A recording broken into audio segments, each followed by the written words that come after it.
Hello my dear friends, मैं अभिषेक दीक्षित आप सभी का स्वागत करता हूं डेली करंट अफेयर के इस एपिसोड में, जहां पर हम बात करेंगे top 10 important question last 24 hour के, यानी कि पिछले 24 घंटे में जो सबसे महत्वपूर्ण 10 प्रश्न हैं उनको हम लगातार यहां पर बात करेंगे और उनका एक्सप्लेनेशन भी देखेंगे पिछले वीडियो की तरह। जैसा कि पिछले वीडियो में हम लोगों ने देखा कि किस प्रकार कि हमने सारा डिस्क्रिप्टिव भी देखा और क्वेश्चंस को भी हमने सॉल्व किए। चलिए उसी प्रकार हम समय को वेस्ट ना करते हुए सीधा बात करते हैं और आज का पहला क्वेश्चन ये रहा आपके सामने, जहाँ पर आपके पास ऑप्शन भी हैं और आप पहला क्वेश्चन पढ़ते हैं। विश्व बाल दिवस के संबंध में निम्नलिखित कथनों पर विचार करें। यह पहली बार 1954 में यूनिवर्सल चिल्ड्रन डे के रूप में स्थापित किया गया था। हो सकता है सही हो, इसके बारे में देखते हैं दूसरा क्या कह रहा है। यह विश्व भर में बच्चों के बीच जागरूकता को बढ़ावा देने और बच्चों के कल्याण में सुधार करने के लिए प्रत्येक वर्ष 20 नवंबर को मनाया जाता है।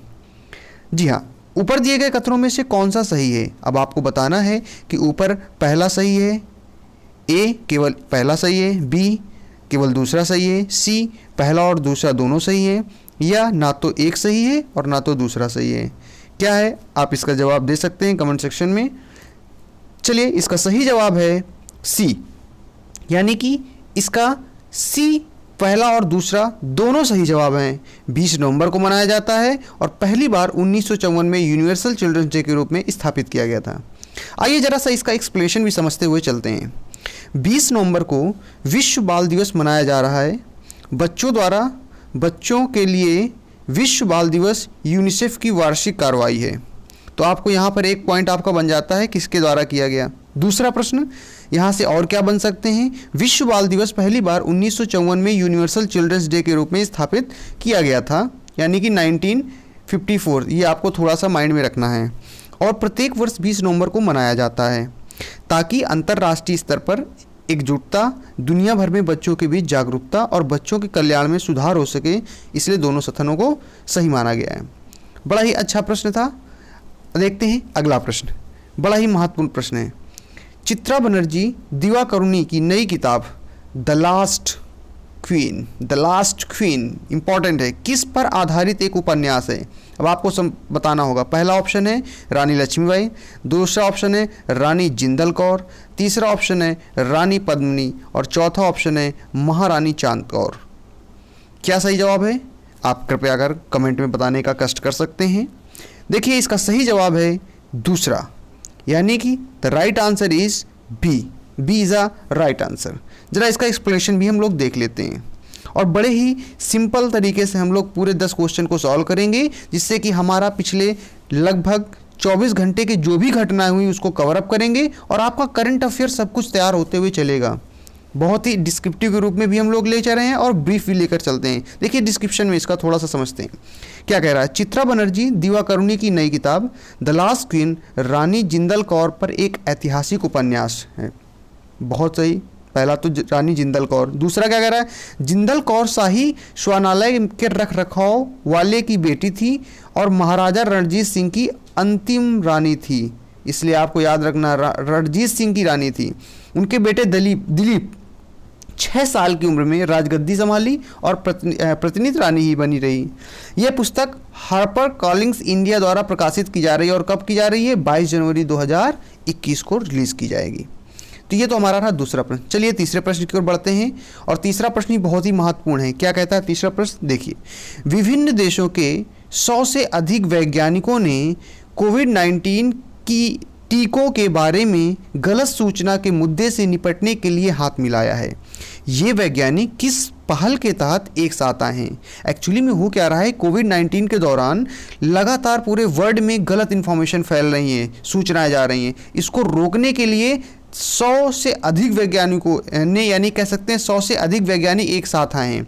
अब ये जो पहल शुरू की गई है, इस पहल का नाम पूछा जा रहा है क्या है। क्या इसे टीम कोविड के नाम से जाना जाएगा, या टीम हेलो के नाम से जाना जाएगा, या टीम सेफ्टी के नाम से जाना जाएगा, या टीम हेल्थ। बहुत महत्वपूर्ण है, कोरोना की वजह से आने वाले टाइम पीरियड में ये क्वेश्चन आपका बन सकता है। इसका सही जवाब है टीम हेलो, यानी कि second is a right answer. आइए जरा सा एक्सप्लेनेशन भी देख लेते हैं इसका। विभिन्न देशों के 100 से अधिक वैज्ञानिकों ने कोविड-19 टीकों के बारे में गलत सूचना के मुद्दे से निपटने के लिए हाथ मिलाया है। वैज्ञानिक टीम हेलो के तहत एक साथ आए हैं, जो यूएन द्वारा लंदन विश्वविद्यालय में वैक्सीन कॉन्फिडेंस प्रोजेक्ट के सहयोग से एक पहल है। ये भी थोड़ा सा माइंड में रख सकते हैं, बट उतना इम्पोर्टेंट नहीं है। वे सोशल मीडिया के माध्यम से टीकों की सुरक्षा और प्रभावशीलता पर जानकारी साझा करेंगे। बहुत बढ़िया। आगे बात करते हैं, अगले क्वेश्चन की ओर चलते हैं कि अगला क्वेश्चन क्या कह रहा है। हाल ही में निम्नलिखित में से किस यूरोपीय देश के साथ भारत ने व्यापार समझौतों और निवेश समझौतों पर आगे मूवमेंट सहित संबंधों और मजबूत करने के लिए पहला वर्चुअल शिखर सम्मेलन, यह पहला वर्चुअल शिखर सम्मेलन, याद रखिएगा इसका सीधा जवाब बताते हैं, लग्जमबर्ग के साथ किया गया। प्रधानमंत्री नरेंद्र मोदी के द्वारा इसका वार्तालाप किया गया। और हाल ही में जरा इसका एक्सप्लेनेशन भी पढ़ लेते हैं हम लोग। क्या कह रहा है प्रधानमंत्री मोदी जी और लग्जमबर्ग के प्रधानमंत्री ने 19 नवंबर 2020 को पहली बार भारत लग्जमबर्ग के बीच वर्चुअल शिखर सम्मेलन आयोजित किया, यानी कि वीडियो कॉन्फ्रेंसिंग। लग्जमबर्ग ईयू का एक संस्थापक सदस्य, ईयू मतलब क्या है, यूरोपियन यूनियन की बात कर रहा है। इस संदर्भ में दोनों नेताओं ने भारत यूरोपियन संघ के संबंधों को और मजबूत बनाने पर विचार विमर्श किया, जिसमें भारत यूरोपीय संघ के व्यापार समझौतों और निवेश समझौतों के आगे बढ़ना चाहता है, यानी कि उसमें शामिल होना चाहता है। लग्जमबर्ग के प्रधानमंत्री ने लग्जमबर्ग के अंतर्राष्ट्रीय सौर गठबंधन में शामिल होने के इरादे को दोहराया। श्री मोदी ने लग्जमबर्ग को आपदा रोधी संरचना के लिए गठबंधन में शामिल होने के लिए आमंत्रित किया। नेताओं ने आर्थिक और व्यापार संबंधों की समीक्षा के लिए भारत और बेल्जियम लग्जमबर्ग आर्थिक संघ के बीच में 17वें संयुक्त आर्थिक आयोग की प्रतीक्षा का कहा। शिखर सम्मेलन के साथ ही 3 समझौतों पर भी हस्ताक्षर किए गए। चलिए अगला प्रश्न बात करते हैं। देखिए थोड़ा थोड़ा डिटेलिंग भी समझना जरूरी होता है। जरूरी नहीं कि हम लोग ने जो प्रश्न बनाए हैं यहाँ पर उसी से सीधा आए, हो सकता है आपको क्वेश्चन डिस्क्रिप्शन से मिल सकता है। अगला प्रश्न सीधा आपकी स्क्रीन पर, 2020 के व्यापार रिश्वत जोखिमों को मापने वाली एक वैश्विक सूची में भारत को कितना स्कोर मिला है? क्या 35 है, क्या 40 है, क्या 45 है या 50? इसका सही जवाब है 45। Yes, the right answer is 45। चलिए इसका डिस्क्रिप्शन समझ लेते हैं। 77th रैंक के साथ में है। क्या डिस्क्रिप्शन कह रहा है? भारत वैश्विक सूची में 45 के स्कोर के साथ 77वें यानी कि 47 स्थान पर है, जो 2020 के व्यापार रिश्वत जोखिमों को मापती है। किसके द्वारा जारी किया जाता है? ट्रेस के द्वारा जारी किया जाता है। 194 देशों के साथ ये जारी किया गया। इस आंकड़े में उत्तर कोरिया, तुर्कमेनिस्तान, दक्षिण सूडान, वेनेजुएला, इरिट्रिया अधिक रिश्वत जोखिम पेश करते हुए पोजीशन दी गई है। चलिए अगला क्वेश्चन देखते हैं। और लगातार हम लोग क्वेश्चन करंट अफेयर के क्वेश्चन के साथ साथ में पॉलिटी की भी सीरीज जारी कर रहे हैं, और पॉलिटी के लगातार हम एक एक टॉपिक को डिस्क्रिप्टिव लेते हुए जा रहे हैं। तो जो लोग नए हैं इस यूट्यूब चैनल पर, वो प्लेलिस्ट में जाएं और वहाँ पर जाकर के देखेंगे हर टॉपिक के 20 मिनट में तेज़ी के साथ 50 क्वेश्चन को भी सॉल्व कराया गया है। ठीक है, बहुत ही सिस्टमेटिक तरीके से काम कर रहे हैं, इसलिए प्लीज़ जो लोग नए हैं वो चैनल को सब्सक्राइब और शेयर जरूर करें। चलिए क्वेश्चन नंबर 6 क्या कहता है? जोसेफ डिसूजा का नवंबर 2020 में निधन हो गया। निम्नलिखित में से किस क्षेत्र से संबंधित थे? और ये हो सकता है आने वाले एग्जाम के लिए महत्वपूर्ण क्वेश्चन बन जाए। क्या वो टेनिस से संबंधित थे? क्या वो शतरंज से संबंधित थे? क्या वो फुटबॉल से संबंधित थे? और क्या बास्केटबॉल से संबंधित थे? देखिए मैंने यहाँ पर आपको हिंट पहले दे दिया, 3 मैंने टिक मारा, एक बार राउंड किया, इसका मतलब कहीं ना कहीं ये आपके लिए हिंट है। और इसका सही जवाब है शतरंज के लिए। क्या है इसका जरा डिस्क्रिप्शन भी देख लेते हैं हम लोग। पुणे जिला शतरंज संघ के अध्यक्ष जोसेफ डिसूजा का निधन हो गया। डिसूजा पिछले 31 वर्षों से न केवल पुणे से बल्कि विदेशों से भी खिलाड़ियों के लिए ऑनलाइन सत्रों द्वारा खिलाड़ियों को कोचिंग दे रहे थे। महाराष्ट्र के शिव छत्रपति पुरस्कार के विजेता जोसेफ अपने खेल के दिनों में कैंडिडेट मास्टर थे। जोसेफ ने 1984 से 300 टूर्नामेंट आयोजित किए हैं। तो अच्छा प्रश्न था। देखते हैं अगला प्रश्न क्या कहता है। 7 नवंबर 2020 में किस देश के सांसदों ने ग्लोबल वार्मिंग से निपटने के लिए एक वोट में जलवायु आपातकाल की घोषणा की है? महत्वपूर्ण है, अभी हाल ही में जलवायु आपातकाल की घोषणा किसके द्वारा की गई है ये पूछा गया है। इससे पहले ब्रिटेन के द्वारा लगाया भी जा चुका है। चलिए, को ऑप्शन में क्या पड़े हैं आपके पास? जापान, रूस, अमेरिका, दक्षिण कोरिया। सही जवाब क्या है आप लोग कमेंट करके बता भी सकते हैं। इसका सही जवाब है जापान। यानी कि जो आपातकाल जलवायु लगाया गया है, एक सांसद के एक वोट के बदौलत ही इसको हमने क्या कर दिया सर, यहाँ पर जलवायु आपातकाल की घोषणा कर दी है। और सही जवाब जापान। इसका डिस्क्रिप्शन भी थोड़ा समझ लेते हैं, यहाँ पर महत्वपूर्ण है डिस्क्रिप्शन। जापानी सांसद ने ग्लोबल वार्मिंग से निपटने के लिए एक वोट में जलवायु आपातकाल की घोषणा की। पहली चीज़ तो ये हो गया। जापानी प्रधानमंत्री योशीहाइडे सुगा, ये आपके प्रधानमंत्री का नाम है इसलिए याद रखिएगा, ने पिछले महीने घोषणा की थी कि देश 2050 तक कार्बन न्यूट्रल बन जाएगा। विश्व का 5वां सबसे बड़ा कार्बन उत्सर्जक। ये तो आपका पढ़ना चाहें आप पढ़ भी सकते हैं। और यहाँ पर जापान की राजधानी सबको पता है टोक्यो, मुद्रा जापानी येन है और राष्ट्रीय खेल सूमो कुश्ती, ये इनका राष्ट्रीय खेल है। चलिए अगला क्वेश्चन देखते हैं, क्वेश्चन नंबर 8। और क्योंकि हाल ही में बिहार बहुत ही चर्चित में रहा इसीलिए क्वेश्चन बनाया गया और आप आंसर इसका समझ चुके हैं। क्वेश्चन ये है कि जीतन राम मांझी ने किस राज्य के विधानसभा अध्यक्ष के रूप में शपथ ली है? अगर आप आंख बंद कर भी इसका जवाब देते तो बिहार होता, क्योंकि हाल ही में बिहार में विधानसभा चुनाव आयोजित किए गए। अब बिहार विधानसभा चुनाव आयोजित किए गए हैं तो क्यों ना हम थोड़ा सा डिस्क्रिप्शन भी पढ़ लेते हैं। जीतनराम मांझी के बारे में पहले समझते हैं। बिहार के पूर्व मुख्यमंत्री जीतनराम मांझी, यानी कि ये मुख्यमंत्री पद भी रह चुके हैं, ने राज्य विधानसभा के अस्थायी अध्यक्ष के रूप में शपथ ली। पहली कंडीशन तो ये। कई बार के विधायक और हिंदुस्तानी आवाम मोर्चा के संस्थापक अध्यक्ष श्री मांझी को राज्यपाल फागू चौहान ने शपथ दिलाई। तो अगला प्रश्न ये बन जाता है कि बिहार के राज्यपाल कौन है? फागू चौहान ने शपथ दिलाई। उन्होंने, यानी कि उन्हें 23 से 24 नवंबर 2020 की अवधि के लिए नियुक्त किया गया है, जब तक कि एक नया अध्यक्ष नहीं चुना जाता है। अंतरिम कह सकते हो इनको कि अध्यक्ष के रूप में चुने गए हैं। बिहार की लोकसभा सीटें कितनी हैं सर? 40 हैं। राज्यसभा सीटें कितनी हैं? 16 हैं।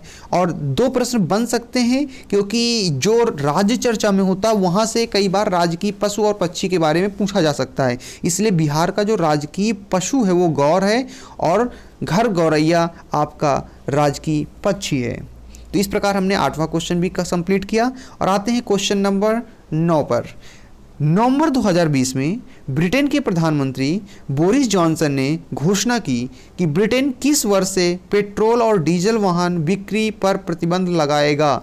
महत्वपूर्ण प्रश्न है। बोरिस जॉनसन ब्रिटेन के प्रधानमंत्री हैं, पहले तो ये पता होना चाहिए। फिर पूछ रहा है कि पेट्रोल और डीजल के वाहनों को प्रतिबंध लगा दिया जाएगा। अब क्या लगाया जाएगा? 2020 में। 2020 तो निकल गया है और मुझे नहीं लगता कि 2020 में होगा। क्या 2025 में हो सकता है सर? 2030 ये भी हो सकता है सर। 2035 ये भी हो सकता है। कि क्या होगा इसका सही जवाब? आप लोग कमेंट करके बता सकते हैं। जी हाँ, इसका सही जवाब है 2030। 2030 इसका सही जवाब है। आइए जरा इसका डिस्क्रिप्शन थोड़ा सा समझ लेते हैं। ब्रिटेन के प्रधानमंत्री बोरिस जॉनसन ने 18 नवंबर को घोषणा की कि ब्रिटेन 2030 से पेट्रोल और डीजल वाहन की बिक्री पर प्रतिबंध लगाएगा। पहली कंडीशन, ऐसा नई कार चार्जिंग इंफ्रास्ट्रक्चर के लिए $1.7 बिलियन और इलेक्ट्रिक कारों को खरीदने के लिए $771 मिलियन अनुदान के रूप में अनुसरण में किया गया है। प्रतिबंध जलवायु परिवर्तन से निपटने और अधिक रोजगार उत्पन्न करने के लिए जॉनसन की हरित औद्योगिक क्रांति का हिस्सा है। पहली चीज़ तो याद रखिएगा, पर्यावरण प्रदूषण को कम करने के लिए सारे प्रयास किए जा रहे हैं और उन्हीं में से एक ये पहल है कि पेट्रोल और डीजल की कारों का प्रयोग ना करना, वाहनों का प्रयोग ना करना। ब्रिटेन की राजधानी सबको पता है। ब्रिटेन की राजधानी आपकी लंदन, वहाँ की मुद्रा पाउंड स्टार्लिंग, प्रधानमंत्री बोरिस जॉनसन और राष्ट्रीय खेल आपका क्रिकेट है।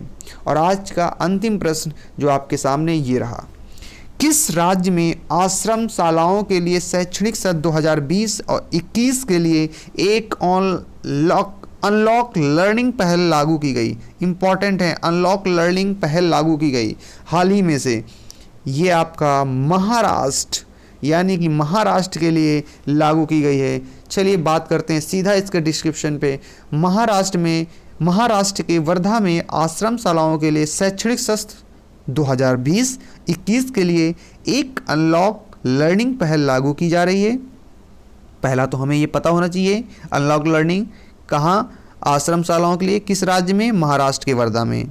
दूसरा, राज्य में 6 आश्रम स्कूल हैं जिनमें से 4 सहायता प्राप्त हैं गवर्नमेंट और आपके 2 असहायता प्राप्त हैं। कोरोना महामारी के कारण नियमित स्कूली शिक्षण गतिविधियों के बंद होने के बीच आदिवासी छात्रों के लिए शैक्षणिक गतिविधियों को शुरू करना इस पहल का उद्देश्य है।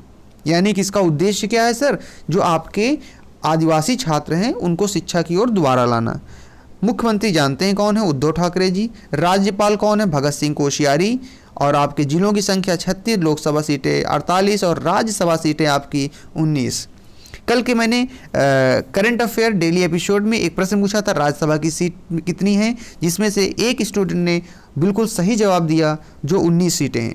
ठीक है, इस प्रकार हमने आज 10 क्वेश्चन जो महत्वपूर्ण प्रश्न थे उनको हमने समझा और ये प्रक्रिया लगातार जारी रहेगी। साथ ही साथ पूरे दिन में जो सबसे चर्चा में विषय होता है उस पर भी हम एक जो मोस्ट इम्पॉर्टेंट 7 से 8 मिनट का एक 7 to 8 मिनट का एक वीडियो बनाते हैं जिस पर हम लोग पूरा डिस्कशन करते हैं। आइए एक बार रिपीट के साथ देख लेते हैं फिर से तेज़ी से कि कौन कौन से क्वेश्चन थे और उनके क्या क्या जवाब थे, जिससे आप दोबारा रिवीजन करने की जरूरत नहीं पड़ेगी।